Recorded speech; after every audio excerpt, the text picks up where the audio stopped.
রাতের অন্ধকারে পঞ্চায়েত সমিতির কর্মাধ্যক্ষ ও গ্রাম পঞ্চায়েত সদস্যের বাড়ির সামনে বোমা মারার ঘটনায় চাঞ্চল্য। গঙ্গারামপুর ব্লকের নন্দনপুর গ্রাম পঞ্চায়েত এলাকার ঘটনা। তৃণমূলের গোষ্ঠী ক্রন্দলের জেরে এমন ঘটনা বলে অনুমান স্থানীয় তৃণমূল নেতৃত্বের। নির্বাচন পরবর্তী সময়ে তৃণমূল জনপ্রতিনিধিদের বাড়িতেই বোমা মারার ঘটনায় রীতিমতো আতঙ্কের পরিবেশ নন্দনপুর গ্রাম পঞ্চায়েত জুড়ে।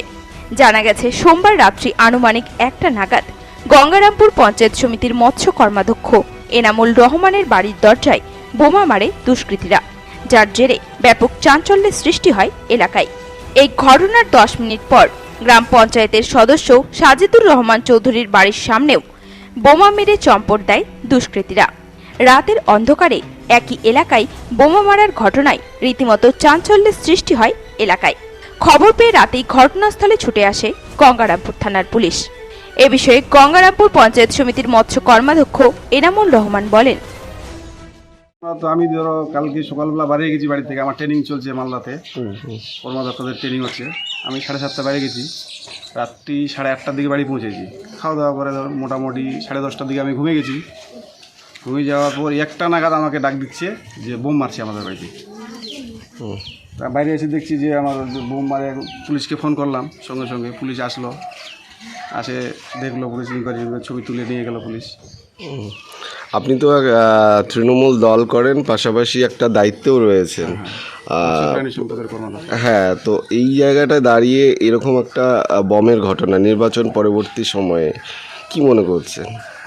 এটা হচ্ছে আমাদের এখানে হচ্ছে যে দুষ্কৃতী বাহিনী আছে, এরা সারাদিন মাল খায়, মাল টাল খেয়ে এই কাজ এতে শুধু গন্ডগোল লাগানো। এই বম পড়বার পর এলাকার পরিস্থিতি কি হয়েছে? আতঙ্কের কি কোনো পরিবেশ তৈরি হয়েছে? এলাকা বর্তমানে আতঙ্কে আছে। আমার দলের শীর্ষ নেতৃত্বকে জানাইছি, ওরা আসছে এখানে।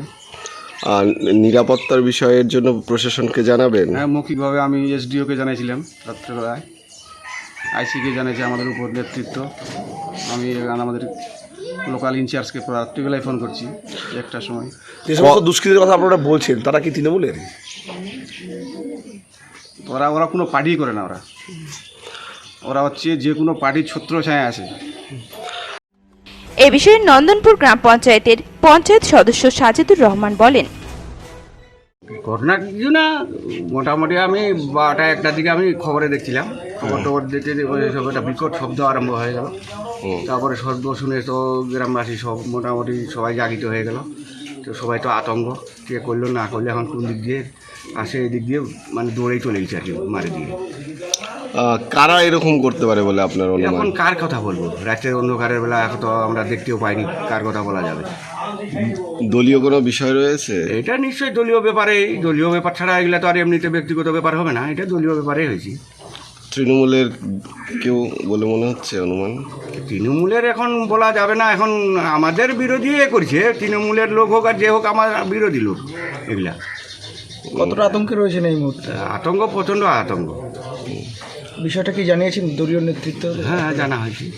কি চাইছেন তাহলে?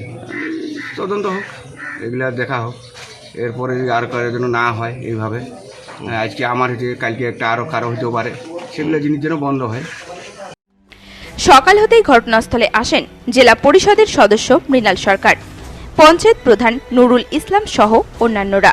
কার্যত গোষ্ঠী ক্রন্দলের জেরে এমন ঘটনা বলে অভিযোগ নন্দনপুর গ্রাম পঞ্চায়েতের প্রধান নুরুল ইসলামের।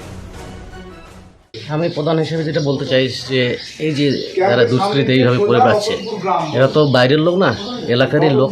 তারা এইভাবে যে ঘটনাগুলো ঘটেছে তাতে এলাকার লোক খুব আতঙ্কে আছে। আমরা ইমিডিয়েটলি পঞ্চায়েতে বসে আমরা এগুলো বার্তা দিতে চাই প্রশাসনকে, যে এই যে মানুষকে এরা আতঙ্ক করছে, এই দুষ্কৃতীরা, তাদেরকে কঠোরভাবে আইনগতভাবে শাস্তি নেওয়া হোক। এবং পার্টিগতভাবে আমরা জানিয়েছি আমাদের নেতৃত্বকে, তাদেরকেও বলা হয়েছে যে আপনারা ব্যবস্থা করুন।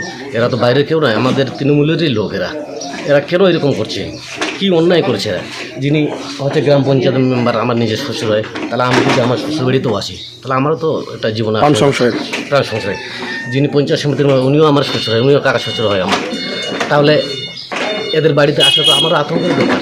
তাই প্রশাসনকে আমি জানাতে চাই যে আইনগতভাবে যেটা পদক্ষেপ তারা নিক, তারা তদন্ত করুক, কারা বা কে বা কার ইন্ধনে এরা এগুলো করছে।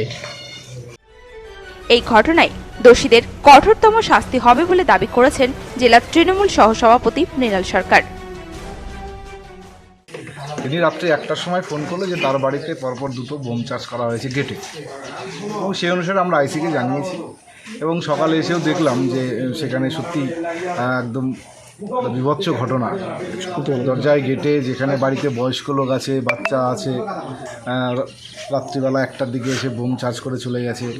এবং তারপরেই আমরা খবর পেলাম যে আমাদের পার্শ্ববর্তী গ্রাম রতনপুর সংসদের সেখানকার আমাদের গ্রাম পঞ্চায়েতের সদস্য সাজিদুর রহমান চৌধুরী, তার বাড়িতেও একই ঘটনা ঘটেছে 10 মিনিট ডিফারেন্সে, পাশাপাশি গ্রাম 200 মিটারের ডিফারেন্সে।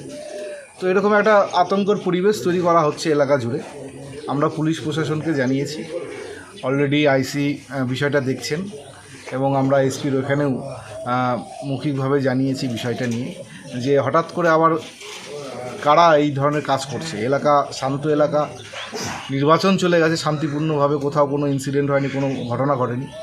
এবং আমাদের নন্দনপুরের আপনারা জানেন ইতিহাস আছে যে 2019-এর পরে প্রায় 4 বছর 5 বছর ধরে এই নন্দনপুর এলাকাতে কোথাও কোনো ঘটনা ঘটেনি, কোনো রাজনৈতিক হানাহানি হয়নি, কোনো মারামারি হয়নি, শান্তিপূর্ণভাবে এলাকা শান্তি ফিরে এসছে 2019-এর পরে। আবার নতুন করে কে বা কাহারা এই এলাকা উত্তপ্ত করার চেষ্টা করছে। প্রশাসন কড়া ব্যবস্থা নেবে এবং যে পরিমাণে এখানে দেখা যাচ্ছে যে বোম চার্জ করেছে, একটা 10 ইঞ্চির ওয়াল ফেটে গিয়েছে এবং এখনও বারুদের গন্ধ। এবং লোকালে যারা আছেন, যারা রাত্রিবেলা প্রত্যক্ষদর্শী ঘটনার পরে, তারা বলেছে যে এত ধোঁয়া, এলাকায় এত আতঙ্কের পরিবেশ তৈরি হয়েছে ধোঁয়া গন্ধে। হঠাৎ করে আমাদের মনে হচ্ছে যে কারা এই ধরনের ইন্ধন পাচ্ছে এবং এই ধরনের আগ্নেয়াস্ত্র বা এই ধরনের আপনার বোম টোম এদের হাতে কারা সাপ্লাই দিচ্ছে এবং কার ইন্ধনে এরা করছে। আর এই ঘটনার পরে 7 সকালে সেন্ট্রাল ফোর্স ও গঙ্গারামপুর থানার বিশাল পুলিশ বাহিনী নন্দনপুরে রুট মার্চ করে। গঙ্গারামপুর থেকে বিশেষ প্রতিবেদন, নিউজ টুডে।